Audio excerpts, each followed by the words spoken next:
Assalamualaikum warahmatullahi wabarakatuh.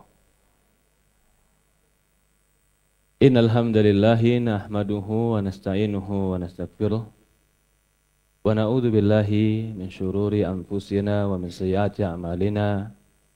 May yahdihillahu fala mudhillalah wa may yudlil fala hadiyalahu.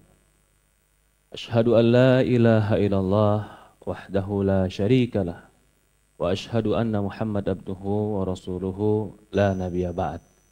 Qala Allah Ta'ala fi kitabihil karim, ya ayyuhalladzina amanu taqullaha haqqa tuqatih fala tamutunna illa wa antum muslimun. Wa qala Allah subhanahu wa ta'ala, ya ayyuhalladzina amanu taqullaha wa qulu qawlan sadida yuslih lakum a'malakum wa yaghfir lakum dhunubakum wa may yuti'illaha wa rasulahu faqad faza fawzan 'azima. Alhamdulillah, segala puja dan puji syukur kita panjatkan hanya kepada Allah Subhanahu wa taala Rabbul alamin, serta salawat dan salam selalu kita curahkan kepada Nabi kita Muhammadin sallallahu alaihi wa ala alihi wa sahbihi wasallam, kepada keluarganya, kepada para sahabatnya, juga orang-orang yang mengikuti dan mencintainya sampai hari kiamat. Allahumma inna nas'aluka ilman nafi'an wa rizqan thayyiban wa amalan mutaqabbala. Ya Allah, kami memohon kepadamu ilmu yang bermanfaat, rizki yang baik, dan kami memohon kepadamu amalan yang diterima di sisi Allah Subhanahu wa taala. Alhamdulillah, para akhwat, teman-teman yang dimuliakan dan dirahmati oleh Allah Subhanahu wa taala, di hari ini Allah pertemukan kita di majelis ini, di majelis ilmu, di masjid Allah. Mudah-mudahan juga Allah kumpulkan kita di surga Allah Subhanahu wa taala. Man salaka tariqan yaltamisu fihi ilm, sahalallahu lahu bihi tariqan ilal jannah.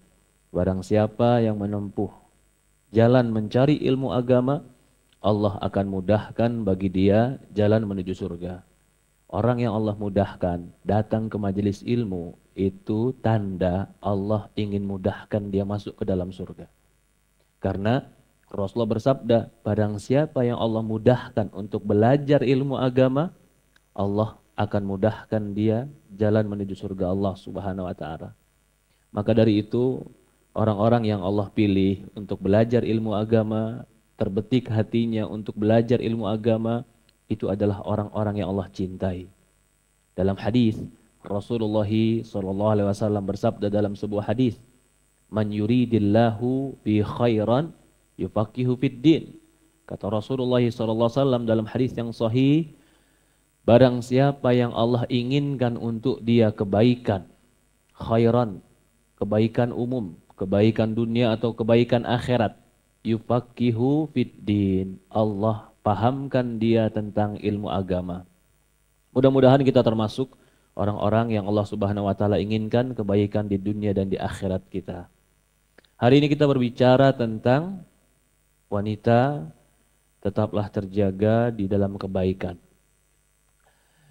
Sebelum kita berbicara tentang bagaimana seharusnya wanita, kita berbicara dulu tentang wanita sebelum datangnya Islam.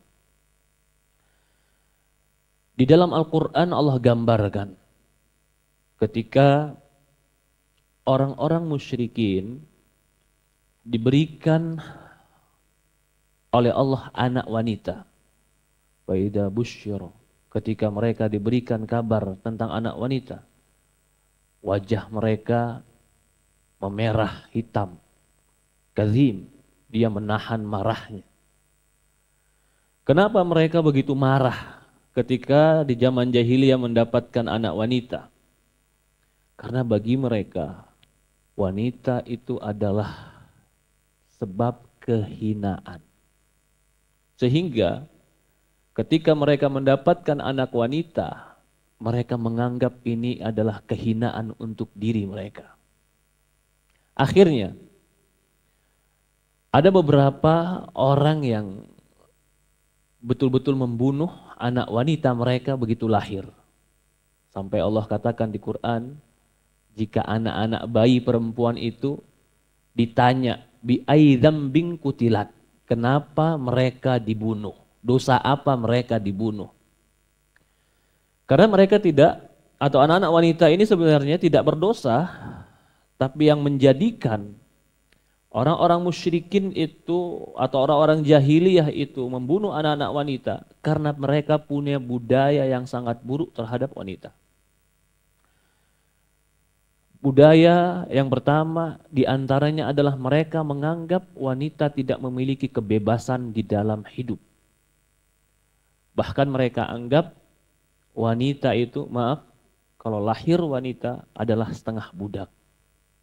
Tidak punya, yang namanya budak tidak punya kebebasan, yang namanya budak tidak boleh punya harta, yang namanya budak hanya dipekerjakan, yang namanya budak hanya dimanfaatkan, tapi nggak punya hak apa-apa, itu budak.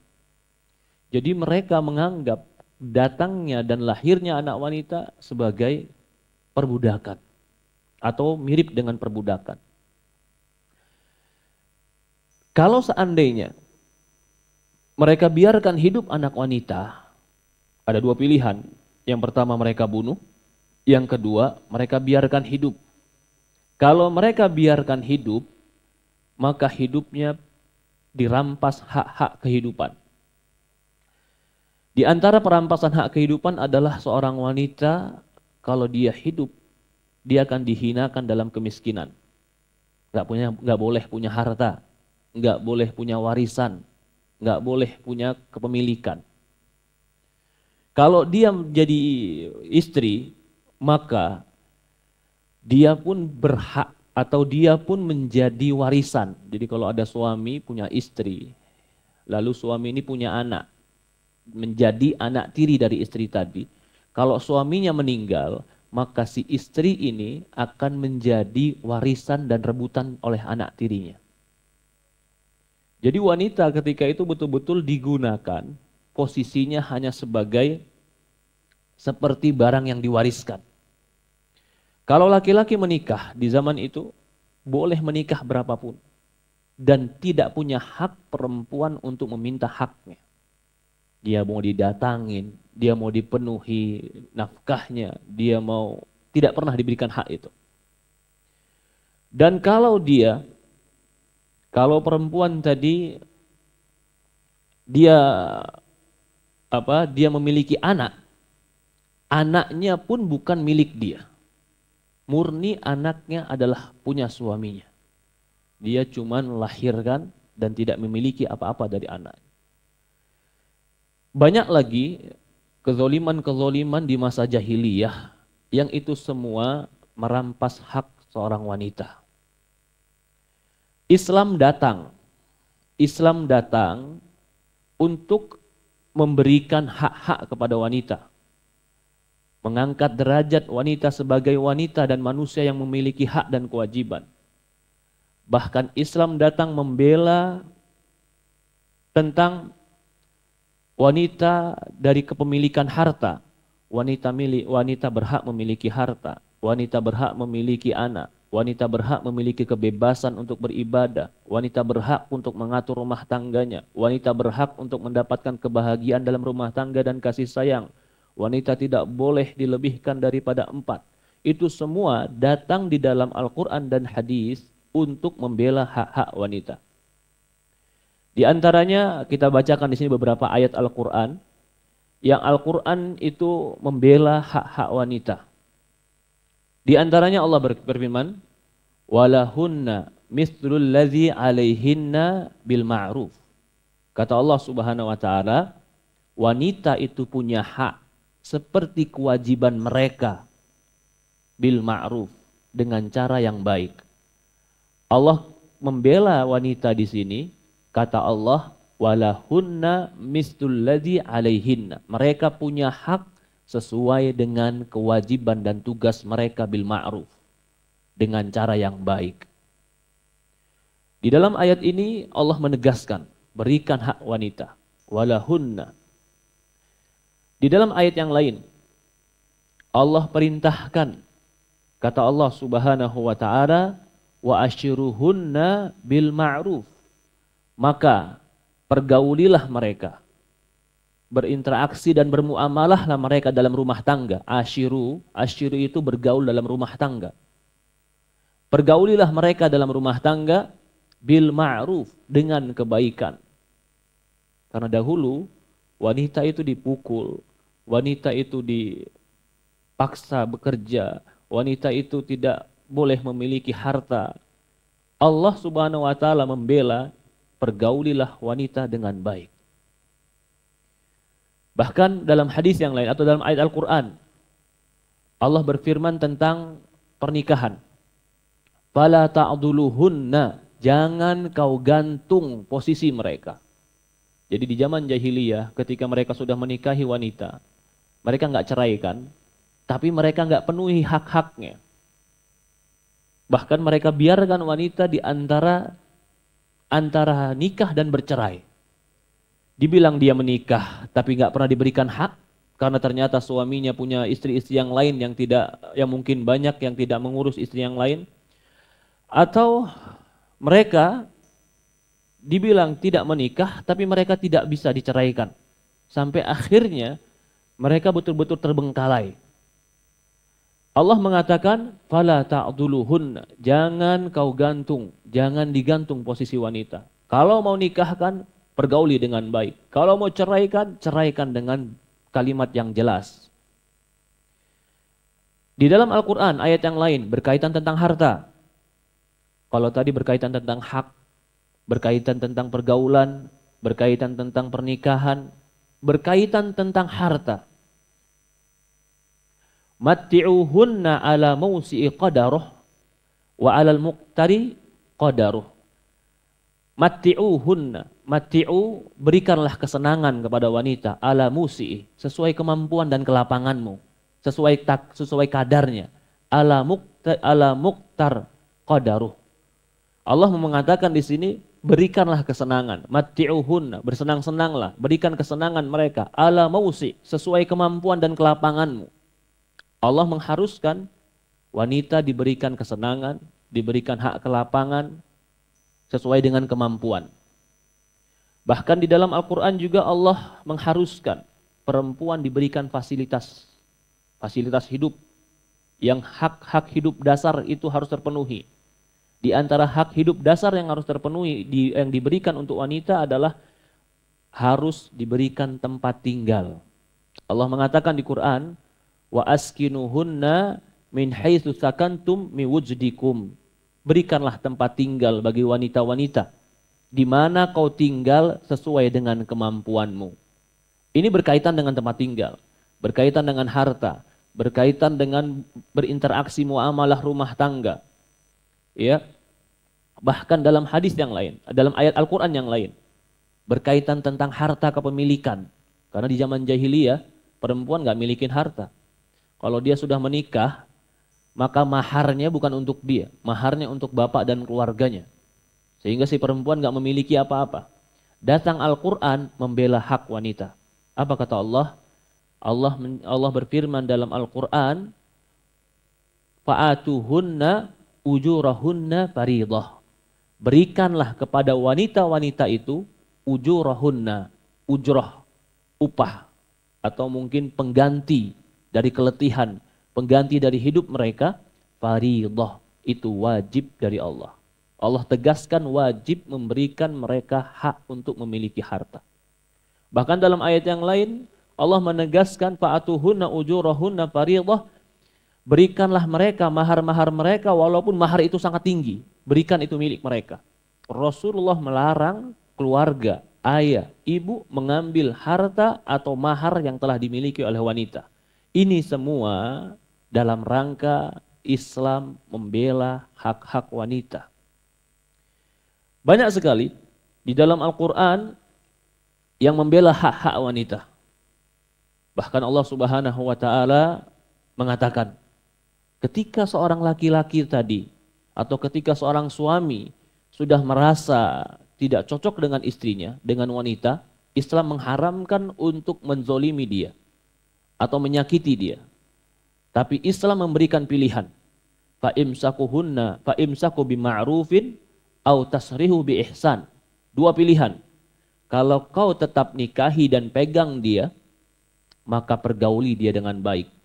Kalau kau tidak mau pergauli dengan baik, wa tasrihuhunna atau tasrihum bi ihsan, maka ucapkanlah kalimat cerai dengan cara yang terbaik. Allah berikan dua pilihan.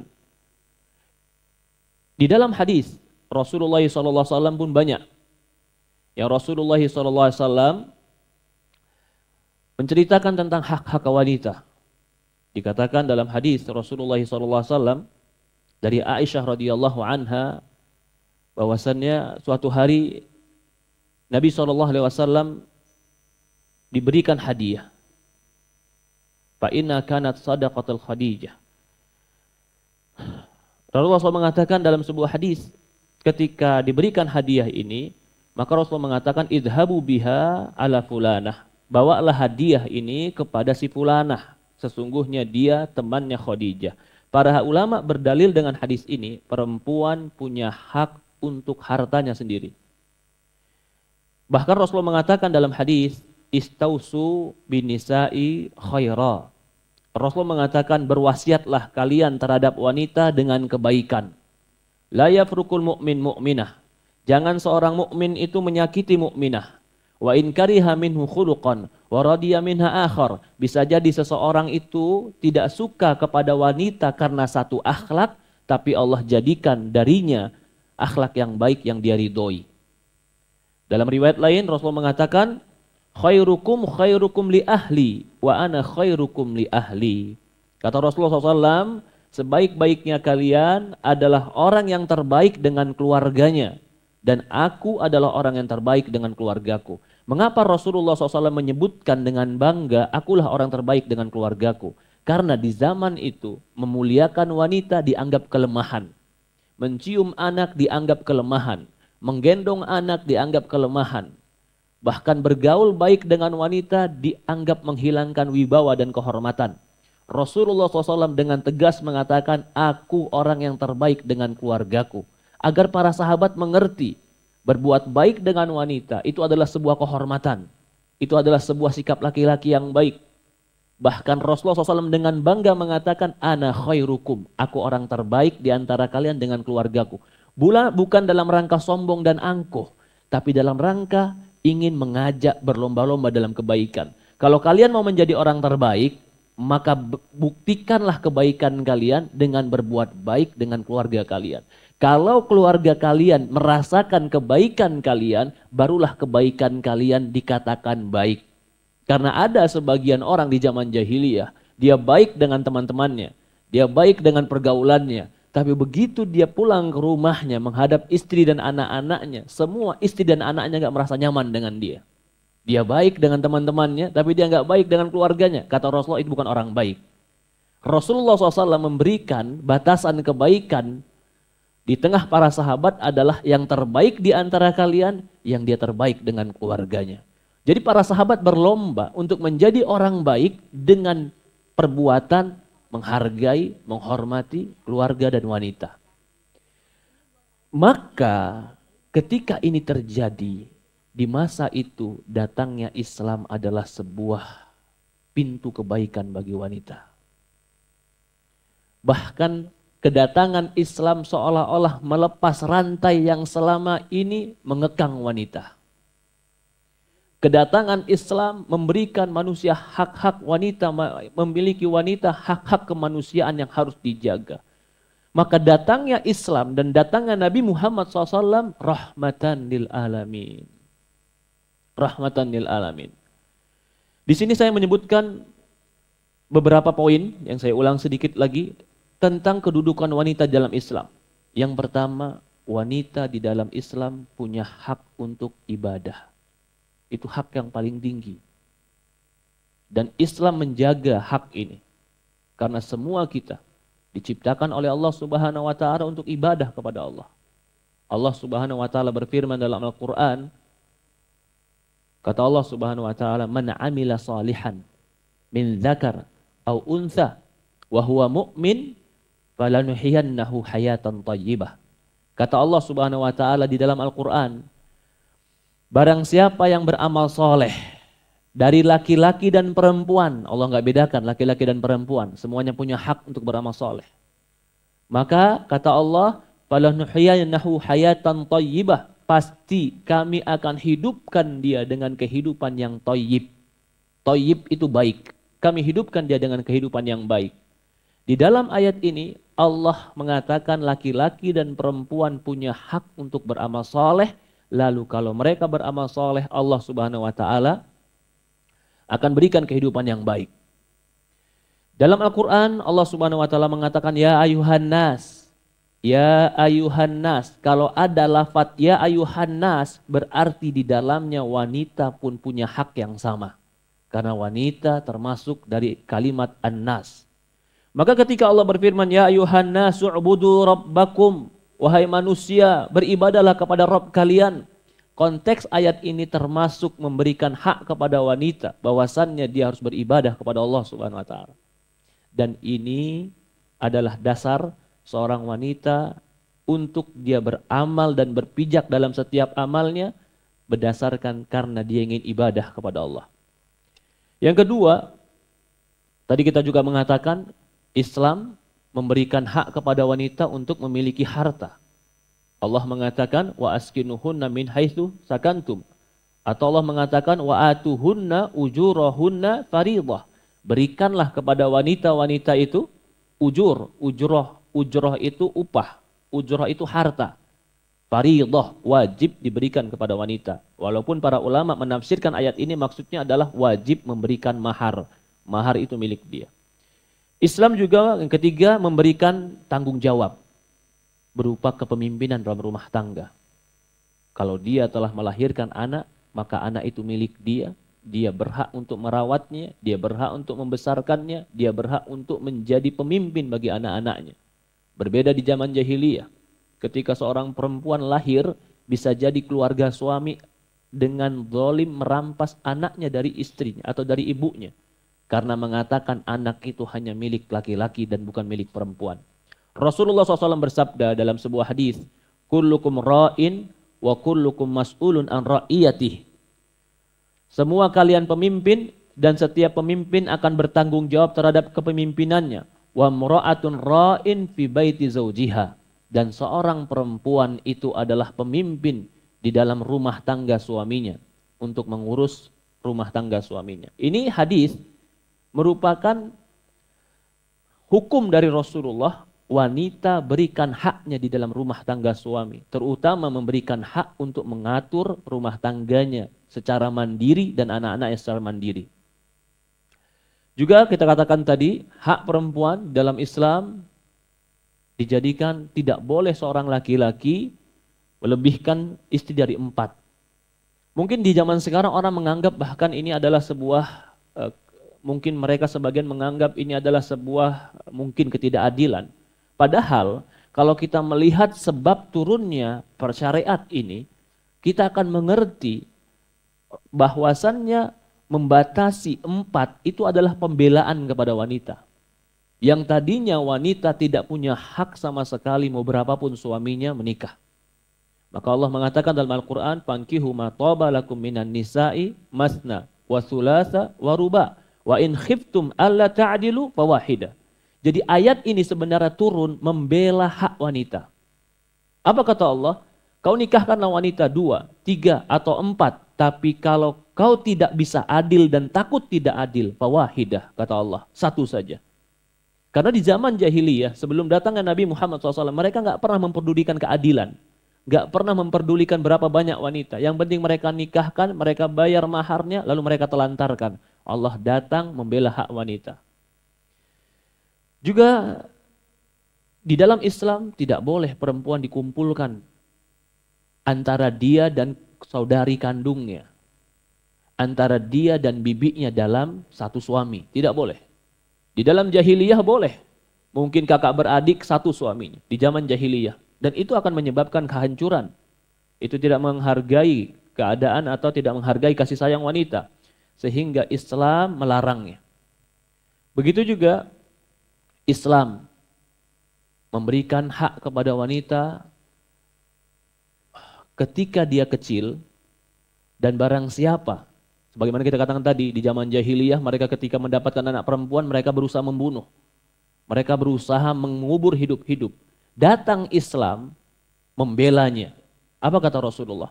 Man jara atau man ala jariyataini hatta tablugha wa huwa wa ana kahataini fil jannah. Dalam hadis yang sahih, Rasulullah membela, kata Rasulullah SAW, barang siapa yang memiliki 2 anak wanita dan dia urus dengan baik sampai balik, maka dia akan bersamaku di surga. Rasulullah menjamin orang yang mendidik anak wanitanya dan 2 anak wanitanya sampai balik dan menjadi wanita yang baik, bapak dan ibunya bersama baginda Rasulullah SAW di surga. Kenapa hadis ini keluar? Salah satunya pembelaan kepada hak wanita yang mereka ketika itu membunuh wanita hidup-hidup. Tapi Rasulullah SAW memberikan ganjaran, kalau kau didik anak perempuanmu sampai balik, kau akan bersamaku di surga. Juga diantaranya Islam mengajarkan masa iddah. Masa iddah dan adanya talak 3 kali itu sebenarnya membela hak wanita. Karena di zaman jahiliyah perempuan gak punya hak masa iddah. Jadi kalau dia tidak diceraikan, dia tidak akan cerai selama-lamanya.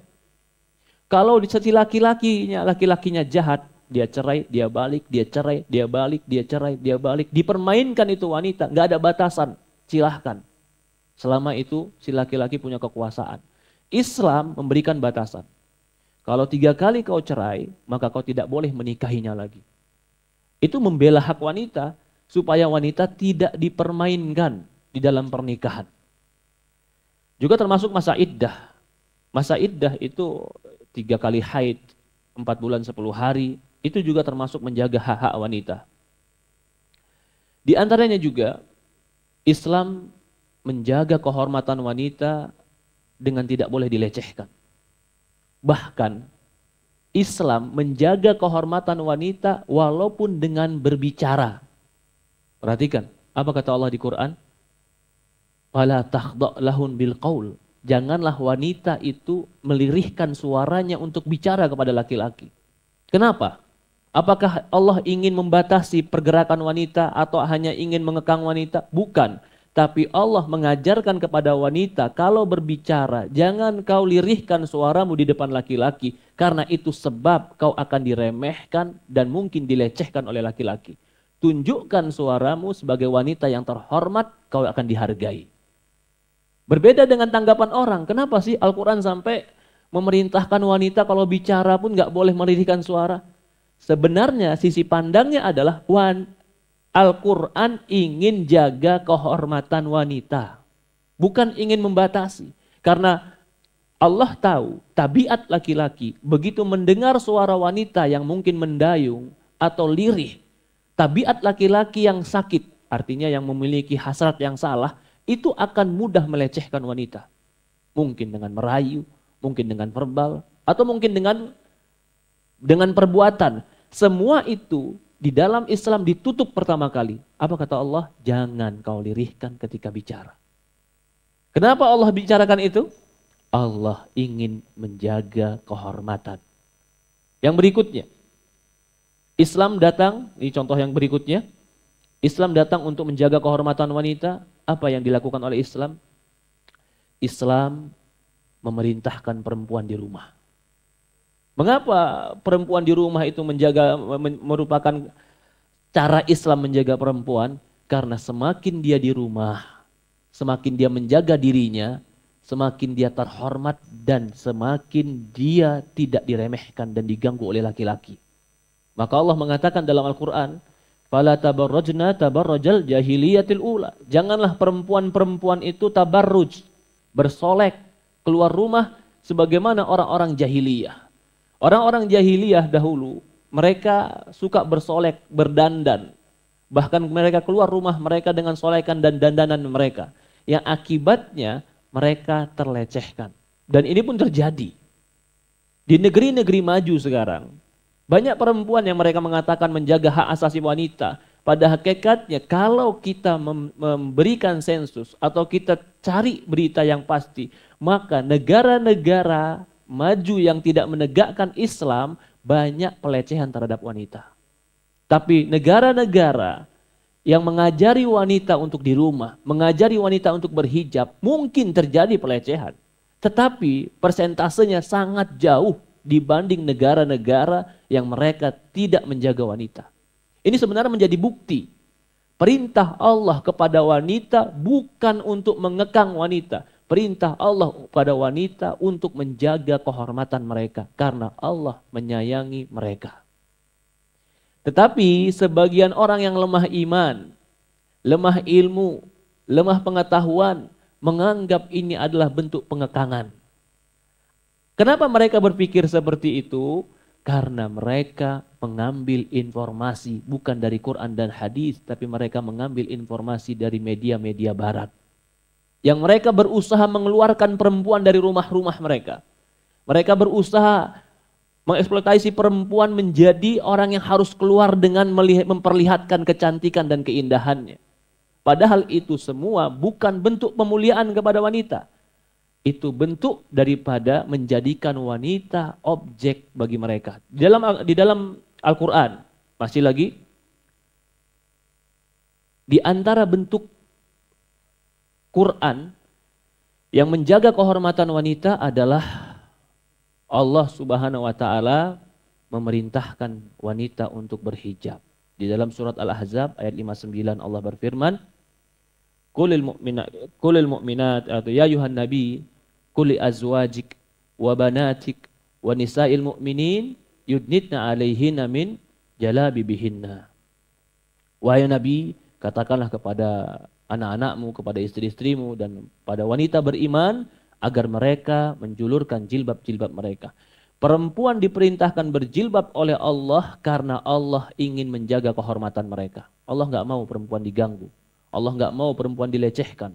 Allah tidak mau perempuan diremehkan oleh laki-laki. Karena Allah tahu fisik perempuan dengan fisik laki-laki berbeda secara kekuatan. Allah tahu karena Allah menciptakan laisa dzakar kal unsa. Bahkan Allah mengatakan sebagai laisa dzakar kal unsa, laki-laki tidak seperti perempuan dalam fisik, dalam keinginan, dalam kekuatan, dalam tenaga. Maka semua itu cara-cara Allah untuk menjaga wanita, Allah perintahkan wanita untuk menutup hijabnya. Masih banyak sekali di sini sebenarnya dasar-dasar Islam untuk menjaga wanita. Ya. Di antaranya saya tambah sedikit lagi, di dalam Islam wanita itu dimuliakan di rumahnya. Segala kebutuhannya harus dipenuhi oleh wali-walinya. Kalau dia berupa anak, maka kebutuhan makannya, kebutuhan kesehatannya, kebutuhan pakaiannya, kebutuhan primernya, ayahnya wajib menyediakannya. Dan dia hanya diam di rumah. Kalau dia seorang istri, maka hukum asalnya dia adalah di rumah dan semua kebutuhan dia disediakan oleh suaminya. Pakaiannya, kesehatannya, makanannya, kebutuhannya, bahkan apapun yang dibutuhkan secara mendasar bagi wanita, dia cukup di rumah dan laki-laki yang harus memenuhinya. Itu adalah bentuk pemuliaan Islam kepada wanita. Dia cukup di rumah, tapi dia harus dipenuhi kebutuhannya. Tapi ternyata sebagian wanita, sebagaimana kita katakan, bentuk pemuliaan ini ditanggapi dengan kacamata yang berbeda. Mereka menganggap itu adalah sebuah pembatasan bagi wanita. Kemudian, kalau kita sudah melihat beberapa poin ini, betapa Islam memuliakan wanita. Dan kita bisa membayangkan bagaimana perbedaan wanita Islam dan sebelum datangnya Islam. Maka datangnya Islam di zaman Nabi Muhammad SAW betul-betul menjadi sebuah kabar gembira bagi wanita. Betul-betul menjadi sebuah kabar gembira bagi bangsa Arab khususnya di waktu itu. Yang membela hak-hak wanita. Lalu, apa yang harus dilakukan oleh seorang wanita agar dia tetap terjaga dan dia tetap menjadi mulia? Yang pertama, seorang menjadi mulia dan wanita itu menjadi terhormat ketika dia berpegang teguh kepada agamanya. Karena agama itu mengajarkan kemuliaan. Semakin wanita baik agamanya, semakin dia berpegang teguh dengan agamanya, semakin dia mulia di mata manusia dan mulia di mata Allah. Dan ini terbukti. Kenapa Maryam menjadi mulia? Karena agamanya. Kenapa Asiyah menjadi mulia? Karena agamanya. Kenapa Aisyah radhiyallahu anha menjadi mulia? Padahal dia wanita muda yang mungkin ketika menikah dengan Rasulullah SAW dengan segala kekurangannya, kelemahannya, tapi dia menjadi mulia karena berpegang teguh dengan agamanya. Dan lihat bagaimana perempuan-perempuan yang tidak berpegang teguh dengan agama, bahkan melanggar hukum-hukum agama, mereka tidak akan mendapatkan kemuliaan, bahkan bisa jadi mereka terendahkan atau direndahkan. Kalau wanita ingin mulia, kembali kepada agama. Berpegang teguhlah kepada agama Allah Subhanahu wa taala. Dan kita hidup ini untuk berjalan di atas agama. Maknai kehidupan ini, pahami tujuan hidup. Untuk apa kita hidup? Kita hidup untuk mencari ridho Allah. Wa ma khalaqtul jinna wal insa illa liya'budun. Kalau kita pahami ini tujuan hidup kita dan kita komitmen dengan tujuan hidup kita, kita akan punya jiwa yang kuat. Kuat untuk menghadapi segala keadaan. Kenapa? Para sahabiat kuat ketika melihat anaknya meninggal. Kenapa para sahabiat kuat ketika melihat suaminya meninggal? Kenapa saudara-saudara kita sebagian di Palestina kuat ketika menggendong anaknya yang sudah mati? Apa yang menyebabkan mereka kuat? Mereka mengerti makna kehidupan. Hidup ini untuk akhirat.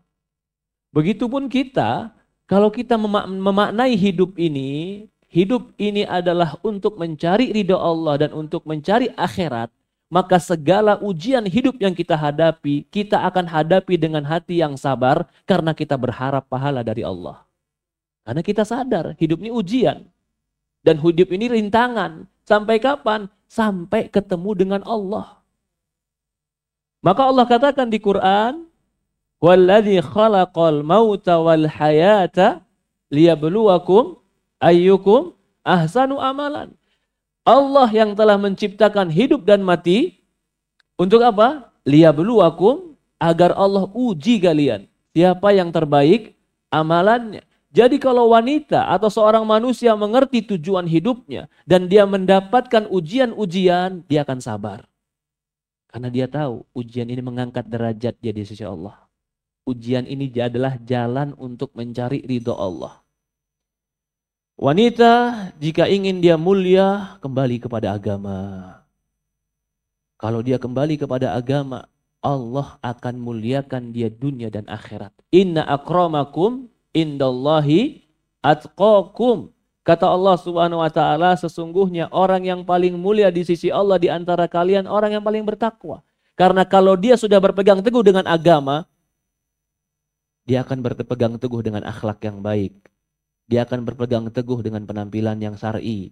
Dia akan berpegang teguh dengan ibadah yang baik, akhlak yang baik, pakaian yang syar'i.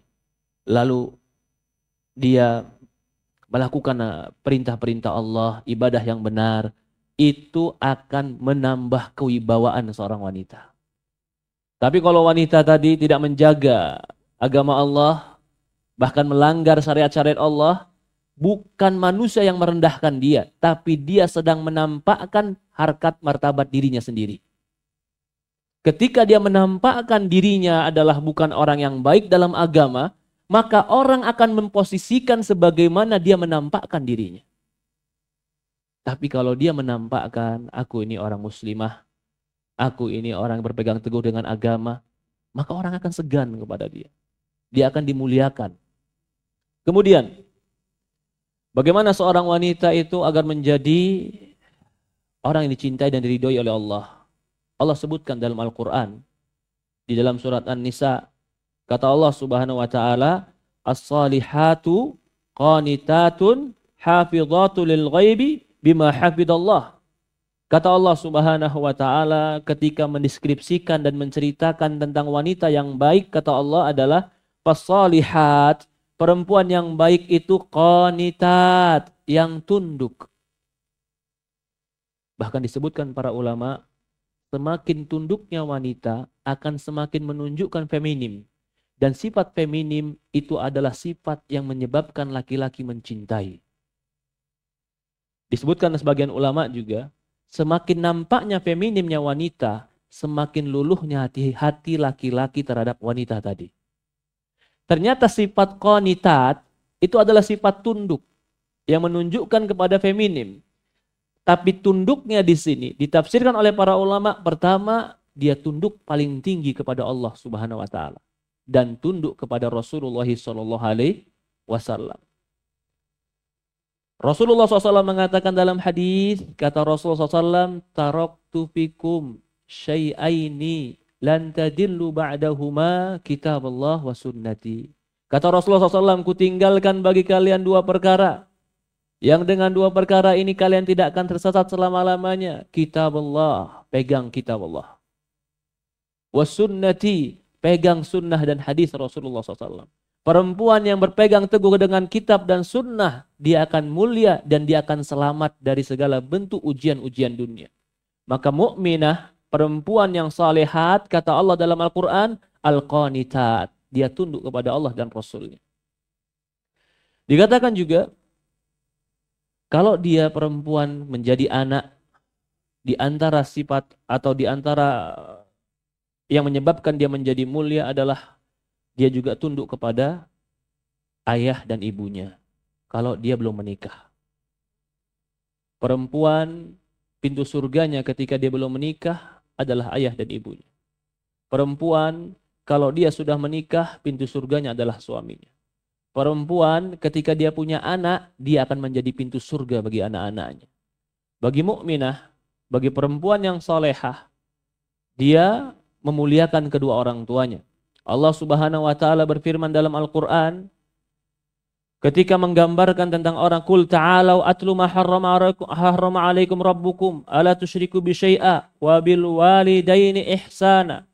Kata Allah Subhanahu wa taala dalam Al-Qur'an, qul ta'alau, kemarilah, atlu 'alaikum, aku akan bacakan kepada kalian apa-apa yang diharamkan oleh Rabb kalian.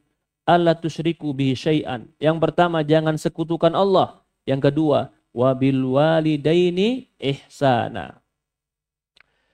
Yang berikutnya, agar perempuan tadi mendapatkan ridho, kemuliaan di sisi Allah Subhanahu wa taala, ketika dia menjadi ibu atau menjadi istri, dia harus patuh kepada suaminya. Patuh kepada suami itu bukan bentuk perendahan. Patuh kepada suami itu bentuk tolong menolong. Allah mengatakan dalam Al-Qur'an, ar-rijalu qawwamuna 'alan nisa. Allah yang bagi tugas ini. Kata Allah, laki-laki pemimpin bagi wanita. Bima faddalallahu ba'duhum 'ala ba'd. Sebagaimana Allah utamakan sebagian mereka dari sebagian yang lain. Wa bima anfaqu min amwalihim, dikarenakan mereka telah menafkahkan uang atau nafkah harta mereka. Allah Subhanahu wa taala mengatakan juga dalam Al-Qur'an, qu anfusakum wa ahlikum nara. Wahai laki-laki, jagalah dirimu dan keluargamu dari api neraka. Pembagian laki-laki menjadi pemimpin itu tugas dari Allah. Maka pemimpin ini punya tanggung jawab di hadapan Allah terhadap anak dan istrinya. Dan istri Allah jadikan sebagai ta'awun, membantu suami untuk menciptakan kebaikan dan amal soleh. Dari itu Rasulullah SAW mengatakan dalam sebuah hadis, kata Rasulullah SAW, di antara bentuk kebaikan adalah fa innallaha idza razaqal 'abd imra'atan salihah tu'inu ala dinih. Kata Rasulullah SAW, termasuk rizki yang terbaik yang Allah berikan kepada seorang laki-laki adalah ketika Allah berikan dia rizki seorang perempuan yang salehah yang menolong dia dalam menegakkan agamanya. Dalam hadis juga Rasulullah SAW bersabda dalam hadis, kata Rasulullah SAW, ayyum ra'atin matat wa zawjuha radin. Perempuan mana saja meninggal dan suaminya ridho kepada dia, maka dia akan dikatakan kepada dia, udkhulil jannah, masuklah kau ke dalam surga. Ada seorang wanita bertanya ke Rasulullah, ya Rasulullah, bolehkah aku berjihad fisabilillah? Lalu Rasul bertanya, halaki ba'lun, apakah kau punya suami? Dikatakan, iya ya Rasulullah. Maka Rasul mengatakan, unzuri aina kunti fi. Perhatikan bagaimana posisimu dan hubunganmu dengan suamimu. Fa innahu jannatuki wa naruki. Suamimu adalah pintu surgamu atau nerakamu. Pintu surga bagi wanita adalah suaminya. Kalau dia mengerti bahwasannya ketaatan dia kepada suami bukan karena hanya suami, tapi ketaatan dia kepada suami karena mencari ridho Allah. Karena mencari ridho Rasulullah SAW. Maka dia akan kuat dan mampu melakukan ketaatan tadi. Faktor yang mendorong dia untuk kuat adalah mencari surga Allah Subhanahu wa taala. Dalam hadis riwayat lain, Rasulullah SAW mengatakan, ayyumra'atin shalah khamsaha wa shaumu syahraha wa hafizat farjaha wa ata'at ba'laha qila laha udkhulil jannah min ayyi babi syi'ti. Perempuan mana saja yang salat 5 waktunya, Allah enggak minta banyak, salat 5 waktu. Wa shauma syahraha, Allah enggak minta banyak, dia cuma puasa Ramadan. Kalau dia haid boleh diganti di hari yang lain. Kalau dia sakit boleh diganti yang hari yang lain. Wa hafadzat farjaha, dia jaga farj. Farj itu kemaluan. Dia jaga kemaluannya, dia jaga kehormatannya, tidak bergaul dengan orang-orang yang merusak dirinya. Wa ata'at ba'laha, lalu dia taat kepada suaminya. Allah enggak minta banyak, Allah minta salat 5 waktu, Allah minta puasa Ramadan, Allah minta jaga diri dan kehormatan, Allah minta taati suamimu. Kata Allah Subhanahu wa taala dalam hadis, Rasul mengatakan perempuan ini akan diberikan kekhususan udkhulil jannah min ayyi babi syi'ti. Kau boleh masuk surga, pilihlah pintu yang kau suka. Bagaimana si perempuan bisa kuat dan bisa mampu melakukan ini? Dasarnya tadi, dia mengerti makna kehidupan adalah mencari ridho Allah. Kenapa kau taat suamimu? Ustadz, suami saya Ustadz luar biasa. Firaun kalah jahatnya, subhanallah. Masa sih suami? Iya Ustadz, gak percaya. Firaun masih ngasih Asia itu harta, masih ngasih Asia itu istana. Suami saya udah gak ngasih istana, galak pula Ustadz, ya subhanallah. Lalu gimana kalau suami saya lawan Ustadz? Jangan. Lah orang jahat masa gak dilawan Ustadz? Kau cuma punya 2 pilihan. Sebagaimana laki-laki tadi diberikan 2 pilihan sama Allah. Kalau kau suka, apa kata Allah? Pergauli dengan baik. Kalau kau nggak suka, apa kata Allah? Lepaskan. Itu pilihan dari Allah. Nggak ada pilihan ketiga. Saya tetap pegang dia dan saya dolimi dia. Nggak ada. Nggak ada pilihan ketiga. Ketika kau katakan aku menjadi istrinya, maka tetap patuhi. Bukan mematuhi dalam dosa. Bukan mematuhi dalam kezoliman. Mematuhi dalam kebaikan, dan faktor pendorongnya pun bukan mencari ridho manusia. Faktor pendorongnya adalah mencari ridho Allah. Kalau ini dilakukan wanita, kata Rasulullah SAW, udkhulil jannah. Perempuan ini masuk surga. Pertanyaan berikutnya, mengapa begitu besar Islam memerintahkan agar wanita itu melakukan kewajibannya dan mentaati suaminya? Karena itu salah satu faktor terbesar menjaga rumah tangga. Bukan kecantikan, ya cantik pasti deh. Tapi itu biasanya faktor terbesar adalah ketaatan dan kepatuhan. Saya sudah singgung tadi. Allah mengatakan fasalihatu qanitat. Salihah itu adalah yang qanitat. Qanitat itu tunduk dan patuh. Para ulama menafsirkan juga qanitat itu feminim. Maka segala bentuk sifat feminim wanita itu menumbuhkan kecintaan, kelembutan, kebaikan, suara yang lirih, mengalah, lapang dada, empati, rahmat. Itu sifat wanita. Sifat-sifat seperti ini sebenarnya inilah yang menumbuhkan rasa cinta. Karena Allah ciptakan pula tabiat laki-laki mencintai yang seperti itu. Jadi untuk mendapat ridha Allah Subhanahu wa taala, ternyata salah satunya Allah dan Rasulullah SAW memerintahkan agar perempuan patuh kepada suami. Kepatuhannya harus dibayar dengan apa? Kepatuhan si istri harus dibayar, dia harus dimuliakan di rumahnya. Dia harus dipenuhi kebutuhannya. Dia harus diperhatikan kesehatannya. Dia harus dijaga agamanya. Dia harus dilindungi jiwanya. Dia harus diberikan hak-haknya untuk menghidupi anaknya. Kepatuhan ini harus dibayar dengan kewajiban suami. Kewajibannya bukan hanya kewajiban dunia tapi kewajiban akhirat. Juga di antaranya, ya, di antara hak atau salah satu sifat yang menyebabkan Allah Subhanahu wa taala meridhoi, ketika dia menjadi ibu, dia pandai mengurus anaknya. Di dalam hadis Rasulullah SAW bersabda, ankihu walud wal wadud. Kata Rasulullah SAW, nikahilah wanita al-walud. Al-walud itu yang punya anak dan punya banyak anak. Al-wadud itu wanita yang mencintai anaknya. Kenapa Rasulullah membedakan antara walud dan wadud? Kadang ada perempuan yang punya anak tapi dia nggak bisa ngurus anak.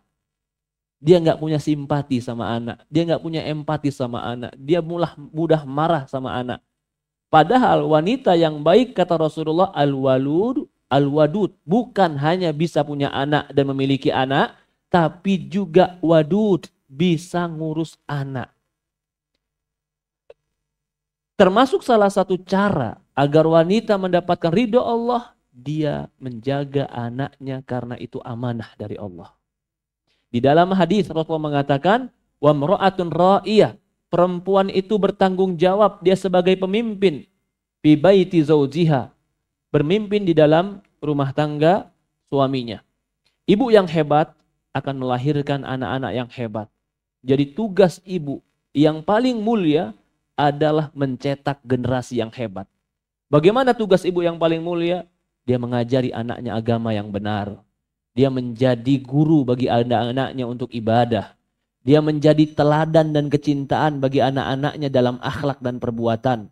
Kalau perempuan bisa melakukan ini, maka Allah Subhanahu wa taala mengatakan, atau Rasulullah SAW mengatakan, ini adalah perempuan yang baik. Kriteria Allah dan kriteria Rasul kepada wanita itu adalah kriteria yang sangat ringan sebenarnya. Sholat 5 waktu, dia jaga puasanya, dia jaga kehormatannya, dia jaga agamanya, dia di rumahnya, dia jaga hijabnya, dia jaga anaknya, dia didik keluarganya. Kata Rasulullah SAW, udkhulil jannah min aibabi syi'ti. Perempuan kayak begini berhak masuk surga dari pintu mana yang dia suka. Di dalam riwayat lain, ya, di antara sebab seorang wanita mendapatkan ridho Allah Subhanahu wa taala adalah dia menjaga izzah, kehormatan. Menjaga kehormatan dengan bergaul yang baik, berpakaian yang baik, dan membatasi dirinya dalam pergaulan terhadap sesuatu yang bisa merusak agamanya. Maka Allah mengatakan dalam Al-Quran ketika mendefinisikan perempuan yang solehah, fasalihatun qanitatun hafidhatu lil ghaib bima hafidhallah. Perempuan yang solehah adalah perempuan qanitat yang tunduk kepada Allah dan Rasul, hafidhatul lil ghaib, dan dia menjaga dirinya ketika gaib, ketika nggak ada siapa-siapa, dia jaga diri dan kehormatan. Bahkan Rasulullah mengatakan dalam hadis, kalau dia sholat 5 waktu, tadi hadis yang kita baca, wa hafidha farjaha, dan dia jaga kehormatan dirinya, udkhulil jannah min aibi babi syi'ti, dia akan dikatakan masuk surgalah dari mana yang dia cintai. Ini sebagian sebab perempuan itu mendapatkan ridho Allah. Yang pertama kita ulang, berpegang teguh dengan agama. Yang kedua, tunduk kepada Allah dan Rasul. Yang ketiga, kalau dia menjadi anak, hargailah orang tuanya. Kalau dia menjadi istri, maka hargailah suaminya. Kalau dia menjadi ibu, maka didiklah anak-anaknya. Kalau dia ingin keluar atau kalau dia menjaga dirinya dengan jilbab, menjaga diri dengan pergaulan, menjaga diri dengan iffah, menjaga kemaluannya, maka dia akan dimasukkan surga. Jadi lingkungan wanita, kalau dia punya ayah, dia menjaganya. Kalau dia punya suami, dia menjaganya. Kalau dia punya anak, dia menjaganya. Dan dia jaga dirinya, ini semua adalah pintu-pintu yang mengantarkan kepada keriduan Allah Subhanahu wa taala. Itu pintu-pintu yang mencari keridhaan Allah. Kalau kita memang mengerti makna kehidupan mencari ridho Allah, perempuan punya pintu-pintu untuk mencari ridho Allah. Lalu bagaimana agar kita bisa istiqomah di dalam kebaikan dan mencari ridho Allah ini? Kadang-kadang ilmunya udah tahu Ustaz, Tapi begitu pulang ke rumah ilmunya ketinggalan di catatan. Ya subhanallah. Iya, gimana kalau catatannya kita catat, habis itu kita taruh di ember, kita mandi catatannya. Allah musta'an. Betul. Satu, yang paling penting adalah berdoa kepada Allah. Siapa yang meremehkan jurus ini, maka dia nggak ada lagi jurus lain untuk dia. Serius. Meremehkan doa sama Allah. Ya Allah, aku tahu kadang-kadang nih aku kadang-kadang tahu harus taat sama suami. Tapi kalau nggak ngegas kayaknya nggak enak ya. Ya Allah, aku tahu anaknya harus disayangin. Tapi kalau nggak diapain tuh biasanya? Hah? Kalau nggak dicubit ya subhanallah. Gimana caranya Ustadz? Saya udah tahu ilmunya. Kau bersimpuh di hadapan Allah, minta ya Allah rubah diriku. Kalau ini dianggap remeh, maka hampir nggak ada solusi buat diri kita. Serius. Mau apa lagi? Ilmu udah ada, agama udah ada. Kalau bukan Allah yang memperbaiki diri kita, nggak ada yang bisa memperbaiki kita. Allahumma asli li sya'ni kulli wala takilni ila nafsi tarfatal ain. Ya Allah, perbaiki diriku. Maka kata para ulama, saya mendengar kemarin salah satu ceramah dari Syekh Sulaiman Ar-Ruhaili, tidak ada manusia yang tidak bisa terhindar dari akhlak yang jelek kalau dia minta dan berdoa kepada Allah. Tapi memang porsinya beda-beda. Ada orang yang porsinya minta sabar lebih banyak, dihilangkan rasa marah. Ada orang yang minta supaya dihilangkan rasa, mungkin rasa malas. Ada orang minta dihilangkan rasa ego. Ada, minta sama Allah. Kenapa di dalam surat Al-Fatihah Allah mengatakan iyyaka na'budu wa iyyaka nasta'in? Dikaitkan dua perkara. Padamu kami beribadah, padamu kami minta tolong. Karena kita tanpa pertolongan Allah tidak akan bisa menjadi hamba yang sempurna. Karena peribadahan itu penghambaan. Minta tolong sama Allah Subhanahu wa taala. Fa idasta'anta wasta'in billah. Jika kau minta tolonglah kepada Allah. Ini faktor yang paling penting. Apapun masalah kita yang kita dapatkan, minta tolong sama Allah. Yang namanya minta tolong, biarkan Allah memberikan jalan keluar. Bukan kita memaksakan kehendak kita terhadap takdir Allah. Kadang-kadang orang ada yang mengatakan, saya udah doa Ustaz. Saya minta tolong sama Allah. Tapi kok beda ya? Kok keputusannya beda Ustaz? Kamu sedang minta tolong, bukan sedang ngatur Allah. Kita sedang mengatur Allah, sedang minta tolong. Sedang ngatur Allah, kalau sedang ngatur Allah berarti keputusannya harus sesuai keinginan kita. Dan kita nggak ridho dengan keputusan Allah. Itu bukan manusia yang baik. Tapi kalau minta tolong, ya Allah tolong aku. Allah berikan jalan keluar dan kita ridho dengan jalan keluar Allah. Itulah minta tolong. Itulah permohonan namanya. Ya, maka Imam Ibnu Qayyim ketika menyebutkan bagaimana faktor terbaik untuk memperbaiki diri, salah satu faktor terbaik untuk memperbaiki diri, kata Imam Ibnu Qayyim, setelah kau berilmu, setelah kau mengenal makna kehidupan, minta tolong sama Allah. Ini kita bilang, bagaimana Ustadz bisa istiqomah belajar agama, minta tolong sama Allah. Dalam sholat kita, dalam qiyamul lail kita, kapan saja kita punya waktu mustajab di hari Jumat, atau kita punya waktu mustajab pada azan dan qomat, atau kita punya waktu mustajab di sepertiga malam terakhir, atau kita punya waktu mustajab ketika buka puasa mau maghrib, atau kita punya waktu mustajab ketika di multazam di hadapan Ka'bah, minta sama Allah, Allahumma aslih li sya'ni kulli wa la takilni ila nafsi tarfatal ain. Ya Allah, perbaiki diriku. Jangan kau sandarkan kepada diriku walaupun sekejap mata. Yang kedua adalah terus belajar ilmu agama. Karena ilmu itu adalah informasi yang kita ambil Informasi yang kita ambil ini akan memenuhi hati dan cara berpikir kita. Cara berpikir kita akan mempengaruhi sikap dan tingkah laku juga keputusan kita dalam kehidupan.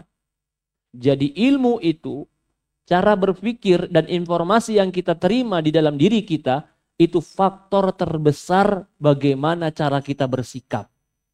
Agar sikap kita baik, agar kita mengambil keputusan yang baik, masukkan ilmu yang baik ke dalam diri kita. Maka belajar tetap terus. Para sahabat, para sahabiat pernah datang ke Rasulullah minta waktu khusus belajar. Dan Rasulullah SAW memberikan mereka waktu khusus. Bahkan dalam sebuah sholat id, Rasulullah SAW setelah berkhutbah di hadapan laki-laki, Rasulullah khusus mendatangi wanita untuk memberikan mereka ilmu. Tetap belajar ilmu agama. Rasulullah SAW atau Allah Subhanahu Wa Taala mengatakan dalam Al-Quran, yarfa'illahu alladhina amanu minkum walladhina utul ilma darajat. Allah akan mengangkat derajat orang-orang beriman dan berilmu di antara kalian beberapa derajat. Yang berikutnya, cari teman yang istiqomah. Teman itu mempengaruhi. Serius saya. Karena hari ini belum kenalan. Ketika belum kenalan ya belum terlalu akrab. Begitu udah akrab, sebulan, 2 bulan, bulan ketiga, saking akrabnya, bajunya sama, seragam. Gitu. Kenapa? Bukan lagi yang berpengaruh itu jiwa, sampai penampilan pun bisa sama. Itu menunjukkan bahwasannya teman mempengaruhi. Dan kita pun memang butuh teman. Tapi kalau begitu, cari teman yang baik. Betapa banyak rumah tangga rusak gara-gara teman. Bukan temannya menjadi pelakor suaminya, bukan. Tapi ketika dia salah mengambil teman, akhirnya dia cerita rumah tangganya kepada temannya karena temannya nggak baik, memberikan solusi yang nggak baik, hancur rumah tangganya. Cari teman yang baik.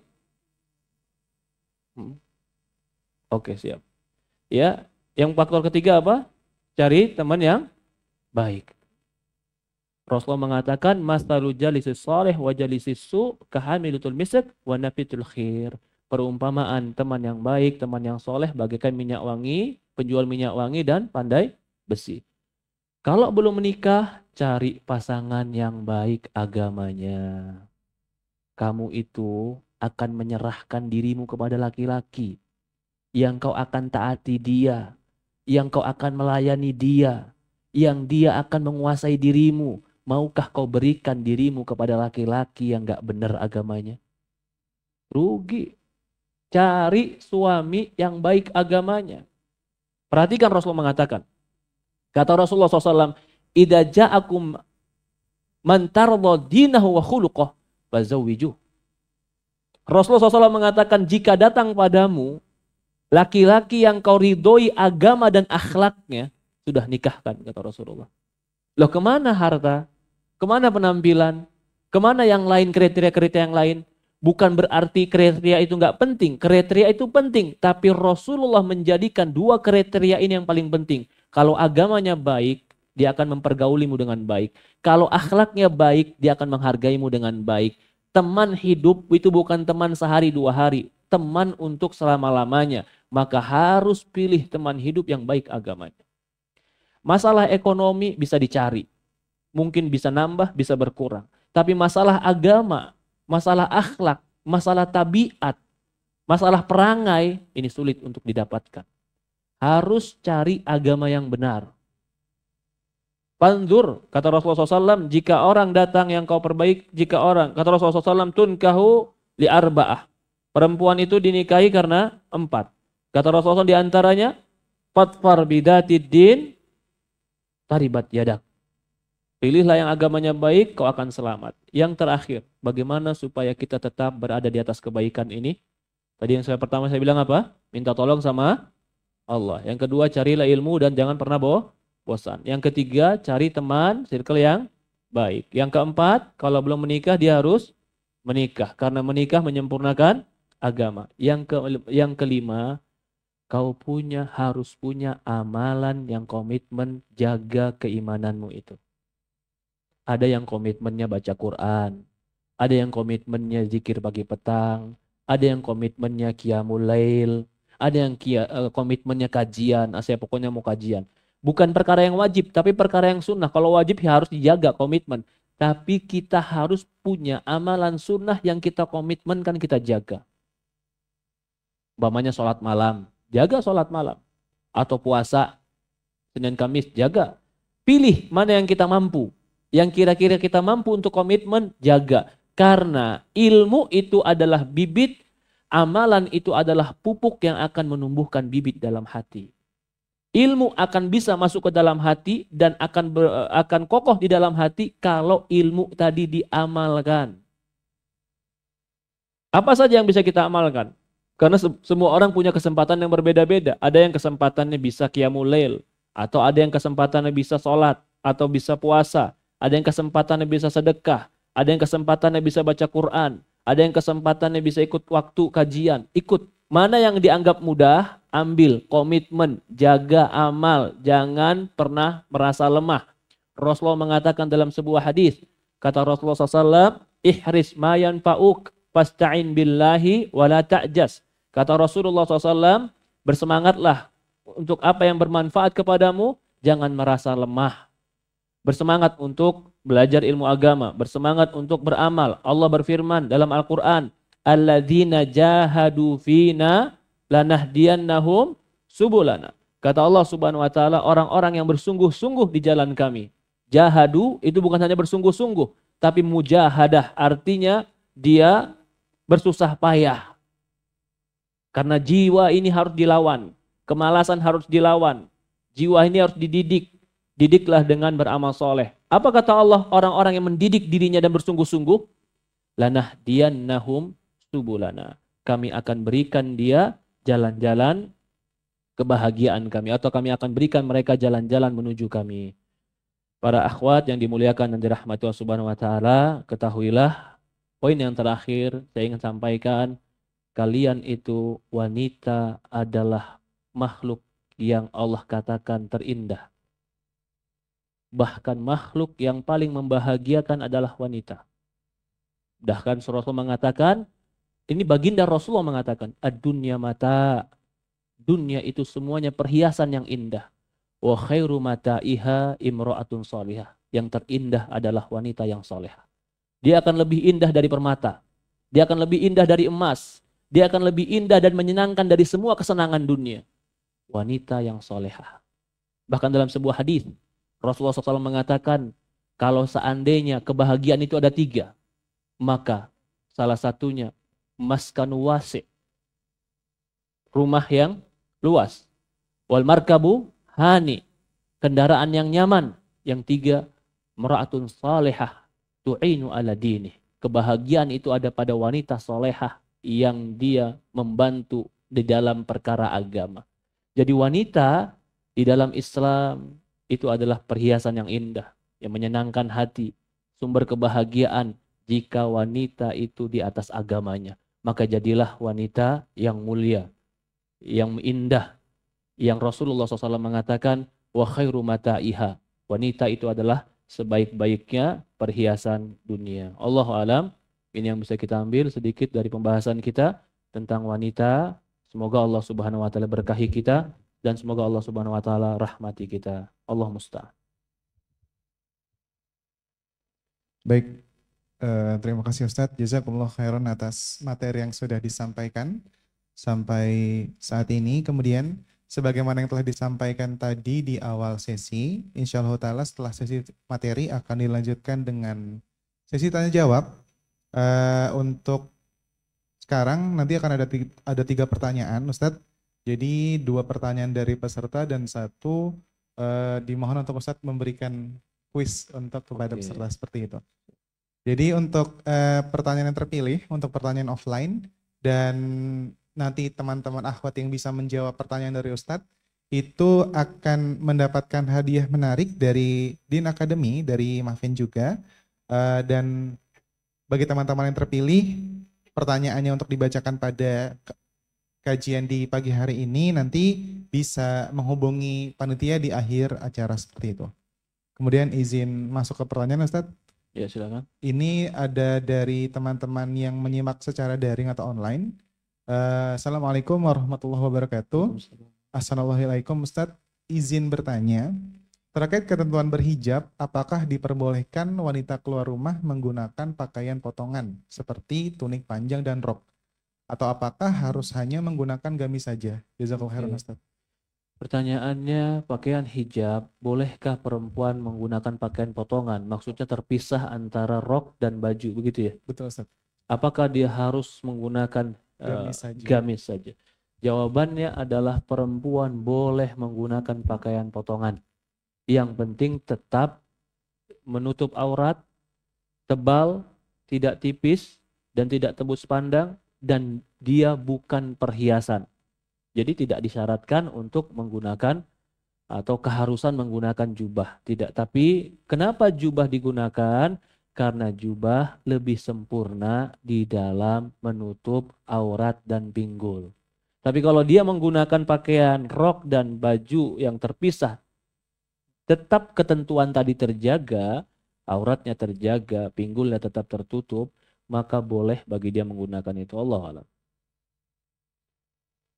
Allah musta'an. Ya Ustaz, jazakumullah khairan atas jawabannya. Kemudian kita lanjut ke pertanyaan dari teman-teman akhwat yang hadir langsung di sini. Ini ada pertanyaan langsung dari Kak Rienda. Jadi untuk Kak Rienda nanti di akhir sesi, di akhir acara ini bisa menemui panitia untuk mendapatkan hadiah yang sudah dijanjikan sebelumnya. Untuk pertanyaannya seperti ini Ustaz, izin. Assalamualaikum Ustadz, izin bertanya.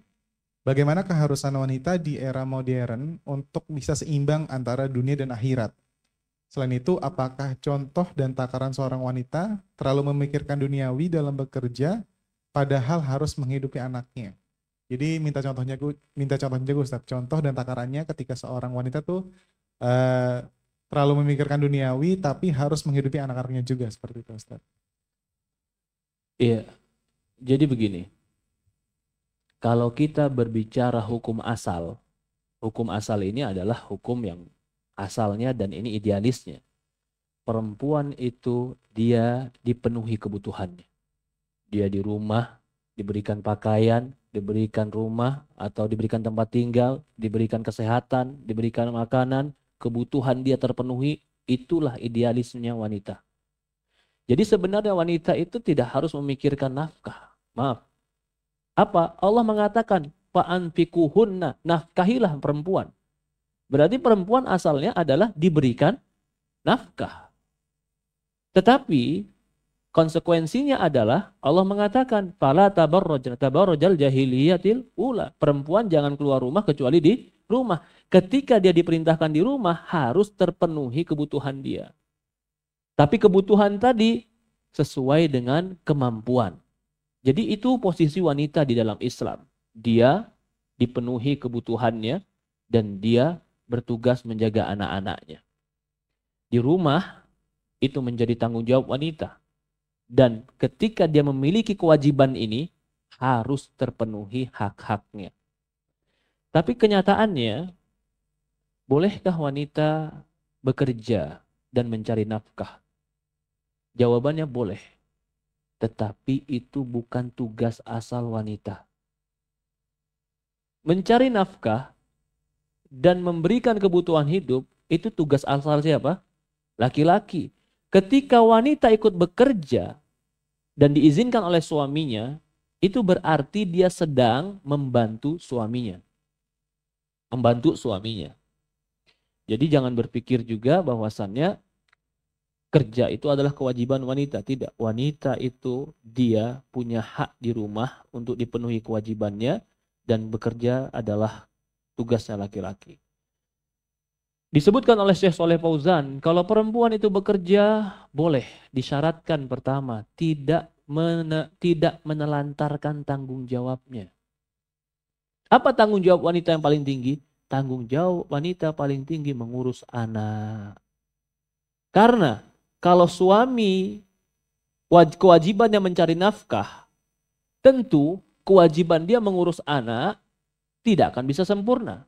Si istri tidak berkewajiban mencari nafkah. Kewajiban dia adalah menjaga anak, mendidik anak. Apakah menjaga anak dan mendidik anak itu pekerjaan yang ringan? Ringan atau susah, Ibu? Sebagian perempuan sekarang mendingan kerja di luar dibanding gendong anak. Ya subhanallah. Ya, karena memang mungkin mereka merasa berat, tapi itulah kewajiban wanita. Kalau ada laki-laki yang tidak bertanggung jawab dan tidak memberikan nafkah, maka laki-laki tadi tidak menunaikan kewajibannya dengan benar. Begitu juga kalau ada wanita yang tidak menjaga dan mendidik anaknya dengan benar, ini adalah wanita yang kurang bertanggung jawab. Kalau dibilang, bukankah tanggung jawab anak itu tanggung jawab bersama, Ustadz? Tanggung jawab bersama. Sebagaimana nafkah tanggung jawab suami, istri pun perlu mengatur bagaimana nafkah itu supaya menjadi lebih baik. Begitupun mendidik anak, asalnya memang tanggung jawab bersama, tetapi yang mendominasi harusnya adalah yang sering berinteraksi dengan anak. Jadi, maaf, ini dasar-dasar ini harus dipahami karena inilah asalnya terkadang terjadi kerusakan dalam rumah tangga. Gak ngerti pembagian tugas. Gak ngerti pembagian tugas. Semuanya dua-duanya bekerja. Siapa yang ngurusin anak? Mbak di rumah. Si mbak di rumah yang ngurusin anak kita. Anak si mbak di rumah siapa yang ngurusin? Allah. Akhirnya anak dididik dengan seorang wanita yang bukan ibunya. Padahal anak ini banyak terpengaruh dengan siapa yang mendidiknya. Akhirnya anak tidak memiliki kecerdasan sebagaimana ibunya cerdas. Karena ibunya tidak memegang anaknya. Jadi dalam Islam sekali lagi, lalu kalau gitu kerjaan rumah siapa yang tanggung jawab, Ustaz? Nah ini sengaja nih saya ucapkan. Sebenarnya ketika suami memberikan fasilitas tadi, kewajiban suami memberikan fasilitas. Sebagaikan orang yang dia pergi mancing, dia wajib membawakan ikan untuk istrinya. Ketika ikan sudah dibawa ke rumah, siapa yang masak? Suami, ya subhanallah. Suami udah dia nyari ikan, pulang ke rumah dia masak. Iya. Loh, kalau gitu siapa Ustadz? Perhatikan. Ini saya ingin memperbaiki, maaf. Karena ada sebagian penceramah yang mengarahkan perempuan itu, laki-laki itu wajib, perempuan gak wajib di rumah. Kalimat ini ringan, tapi akhirnya menjadi konflik rumah tangga, anak gak keurus, rumah gak keurus. Karena manajemennya salah. Fatimah pernah datang ke Rasulullah. Fatimah anak yang paling dicintai loh, Fatimah itu.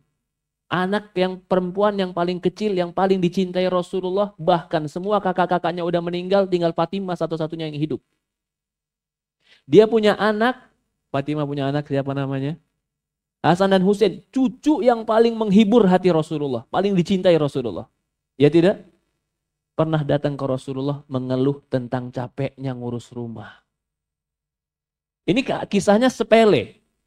Lalu Fatimah minta apa? Minta pembantu. Di sini poin. Kalau seandainya Ali salah, tidak ngebantu Fatimah, Rasulullah pasti menegur Ali. Tapi Rasulullah tegur Ali tidak? Tidak. Kalau seandainya bukan kewajiban Fatimah, sampai Fatimah merasa berat, tentu Rasulullah mengatakan itu bukan kewajibanmu. Tapi apa kata Rasulullah? Bahkan Fatimah minta pembantu, Rasulullah nggak kasih. Apakah Rasulullah nggak mampu memberikan pembantu kepada Fatimah? Mampu. Kenapa Rasulullah nggak kasih?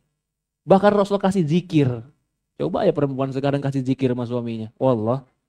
Bang aku capek begini dan begitu kata suaminya, Dek zikir. Tahu kalau zikir mah banget ya Allahu Akbar. Ini Fatimah dikasih zikir sama Rasulullah. Kalau kau baca zikir ini, ya akan hilang capekmu. Bayangkan sekarang dirimu menjadi Fatimah yang melapor kepada Rasulullah tentang capeknya rumah tanggamu. Apakah Rasulullah SAW menyalahkan Ali ketika itu? Tidak. Maka dalil-dalil hadis ini para ulama berdalil kenapa Rasulullah membiarkan dan mendidik Fatimah menjalankan itu? Karena memang kewajiban Fatimah. Kewajiban perempuan. Lah ini dari siapa? Dari baginda Rasulullah SAW. Tapi laki-laki punya kewajiban apa? Berikan fasilitasnya. Berikan makannya, berikan kesehatannya, berikan pendidikannya, berikan rumahnya. Fasilitasi mereka agar mereka bisa menjadi ibu dari anak-anak yang baik. Kemudian di dalam sebuah riwayat lain ada seorang sahabiat ngeluh ke Rasulullah capeknya mengurus rumah tangga. Tapi Rasulullah SAW ketika itu cuman hanya ingin membantu. Ya udah kalau gitu ku bantu aja, ku angkatin agar kau bisa bekerja. Kata dia, jangan ya Rasulullah, aku takut suamiku cemburu. Nah, hadis ini pun menunjukkan perempuan ini mengeluh dengan capek rumah tangga, Rasulullah tidak menyalahkan suami. Tapi ketika ada suami yang tidak memberikan nafkah kepada istri, Rasulullah menyalahkannya. Ketika ada suami yang membiarkan istrinya maksiat, Rasulullah menyalahkannya. Bahkan kata Rasulullah SAW tidak akan mencium wangi surga laki-laki yang seperti itu. Kenapa? Karena ketika Rasulullah marah berarti menunjukkan laki-laki meninggalkan tanggung jawab. Ini pembagian manajemen ini dari baginda Nabi kita Muhammad SAW. Kalau ibu betul-betul memperhatikan rumahnya dan diberikan hak-haknya dengan benar, disayangi dengan benar, dia mendidik anak dengan benar, suami mencari fasilitas itu dan memfasilitasi anak dan istri dengan benar, maka berjalanlah kehidupan dengan ta'awun, tolong menolong, semua berjalan sesuai tugasnya. Kembali lagi, kalau ternyata harus memikirkan nafkah, boleh Ustadz? Boleh. Tapi tadi apa? Asalnya adalah mengurus anak. Ini kata Syekh Fauzan. Karena kalau bukan ibu yang ngurus anak, mau siapa lagi kita harapkan mengurus anak? Apakah tetangga? Kan nggak mungkin. Apakah orang lain? Nggak mungkin. Ibu. Ayah tetap harus menjadi imam, menjadi contoh, menjadi panutan, menjadi seorang yang bijak, mendidik, itu harus. Yang kedua kata Syekh, kalau memang harus bekerja, jangan melakukan perkara yang haram. Ya. Apa itu pekerjaan yang haram bagi wanita? Menjual kecantikan itu haram. Bukan menjual alat kecantikan ya. Menjual kecantikan diri dia. Karena kecantikannya dia nampakkan untuk dia bekerja. Bukan, itu nggak boleh. Di antaranya tidak boleh ikhtilat, banyak bercampur. Lalu ditanya di sini, bagaimana menggabungkan itu semua? Maka kau berikan persentase sesuai dengan kewajibannya. Kau boleh berpikir tentang pekerjaanmu, kau boleh berpikir tentang bisnismu, tapi prioritasmu adalah menjaga, mendidik, membesarkan anakmu yang akan menjadi investasi dunia dan akhirat. Bagaimana caranya? Berikan waktu. Kapan kau ngajarin dia, kapan kau perhatikan dia, kapan kau berikan dia makan, berikan waktu. Ada waktumu luang, kau ingin berbisnis, kau ingin berdagang, silahkan. Setelah kewajiban terhadap anak tertunaikan. Allahu a'lam. Ya, mungkin ada yang lain silahkan. Nah Ustadz, jazakumullah khairan atas jawabannya. Kemudian kembali diumumkan buat yang tadi sudah dibacakan pertanyaannya itu Kak Rienda, nanti di akhir acara bisa menghubungi panitia untuk mendapatkan hadiah yang sudah dijanjikan sebelumnya. Kemudian kami juga ingin meminta maaf kepada seluruh teman-teman peserta yang hadir di kelas pada pagi hari ini bahwa semua pertanyaan yang tertulis itu belum bisa terjawab, dan insya Allah Ta'ala tadi pertanyaan yang satu itu sudah mewakili semuanya ya teman-teman ya. Langsung lanjut ke tanya jawab Ustadz. Jadi dimohon untuk Ustadz memberikan satu pertanyaan kepada teman-teman peserta, nanti siapa yang bisa jawab bisa dapat hadiah menarik seperti itu. Pertanyaannya dalil aja nih. Biarin Ustadz. Sebutkan ayatnya dan hadisnya. Subhanallah. Oke. Saya tadi menyebutkan beberapa poin ya. Ini mau yang gampang apa yang susah nih akhwatnya? Kalau gampang semuanya ngejawab ini. Pertanyaan cuma satu soal. Oke. Tadi saya pembukaan pertama bercerita tentang wanita sebelum Islam dan wanita sesudah datang Islam. Kemudian saya berbicara tentang bagaimana supaya wanita menjadi diridhoi Allah dan Rasul. Ya kan? Setelah itu saya bercerita tentang bagaimana supaya tetap istiqomah di atas ridho Allah dan Rasul. Itu kerangka besar yang saya bicarakan tadi. Benar apa salah? Benar. Sekarang pertanyaannya, sebutkan 5 poin. Kebanyakan nggak? Wah, itu udah ada yang angkat tangan duluan tuh. Padahal pertanyaannya belum keluar, udah nggak ada yang angkat tangan duluan. Ah, coba yang angkat tangan duluan boleh dikasih, boleh dia bertanya, dia yang jawab.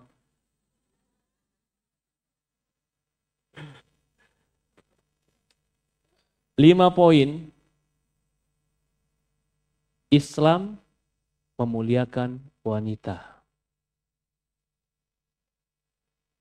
Yang milih panitia aja yang milih.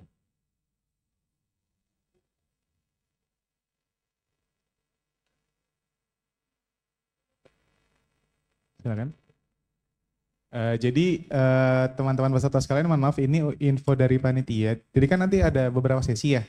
Untuk pertanyaan yang Ustadz Lutfi Abdul Jabar tadi sudah ditanyakan, nanti yang jawab buat sekarang itu dari saya pilih dulu, gitu ya. Jadi setelah selesai kelas ini, lanjutkan dengan pemateri selanjutnya. Oh, sayap kanan. Ternyata ada revisi sekarang sayap kanan. Nanti sayap bawah, nah, boleh. Siap, Mbak. Oh iya, mungkin bisa dibantu ya Mbak. Nanti Ana hitung 3, 2, 1 ya. Pertanyaannya sudah disimak. Oke, 3, 2, 1. Gak kelihatan, gimana Mbak?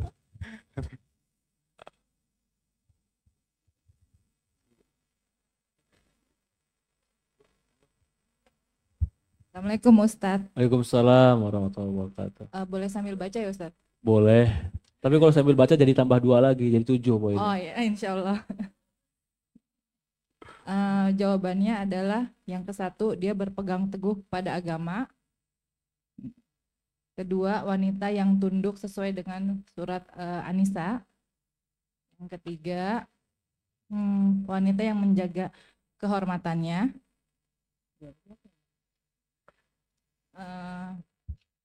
Kemudian apa namanya? Ketika dia belum menikah, dia tunduk kepada orang tuanya.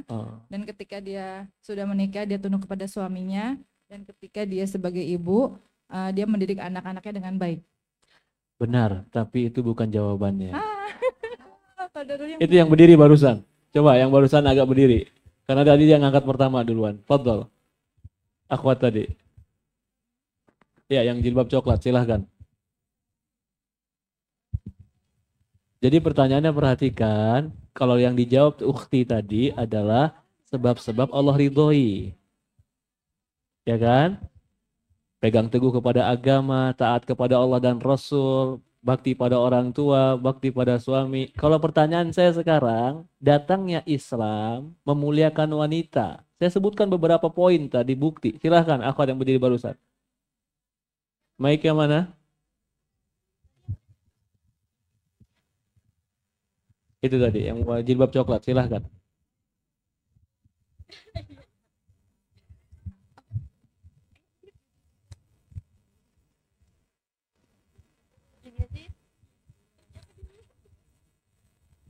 Assalamualaikum Ustadz. Waalaikumsalam warahmatullahi wabarakatuh.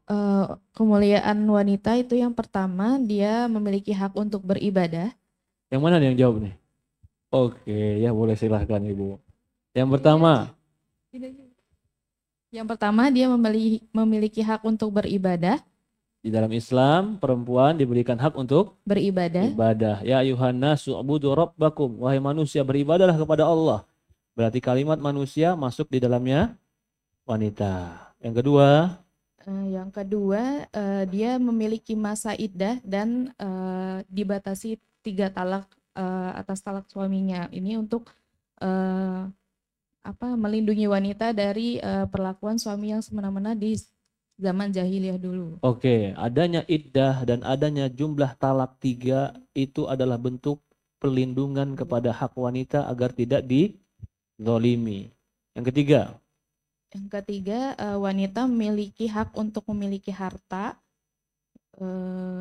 Ini juga untuk memberikan kehormatan kepada wanita di mana di zaman jahiliyah dulu wanita tidak diperkenankan untuk memiliki sedikit pun harta karena anggapannya wanita dahulu itu apa namanya? Ya, seperti budak. Oke. Oke, yang ketiga, wanita di dalam Islam diberikan hak memiliki harta. Apa di antara contohnya saya contohkan tadi? Mahar yang dahulunya diberikan kepada orang tuanya, kemudian setelah datangnya Islam menjadi milik fa'atuhunna ujurahunna fariidah. Berikanlah ujurnya imbalan wanita secara wajib. Itu yang tiga. Yang keempat, datangnya Islam memuliakan wanita. Yang keempat, adanya batasan wanita seorang laki-laki itu hanya memiliki maksimal 4 orang istri. Jadi 4 itu datang sebagai rahmat dari Allah atau datang sebagai syariat yang salah? Sebagai rahmat. Sebagai rahmat, kenapa?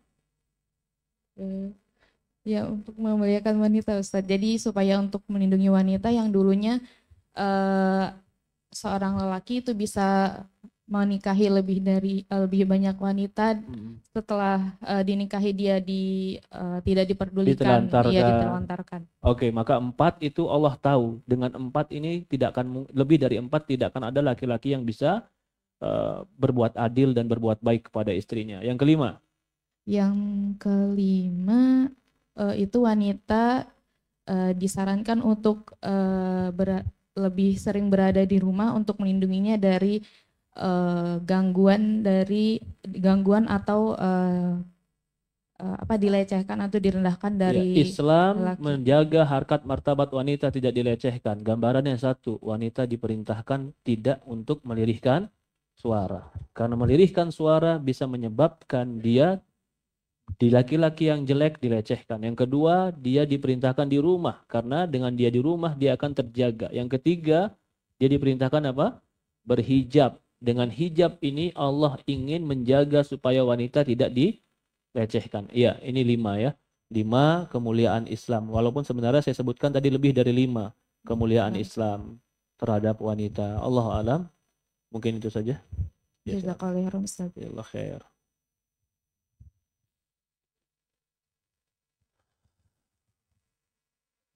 Oke, saya tutup atau MC? Saya tutup. Oke, terima kasih banyak kepada akhwat semua.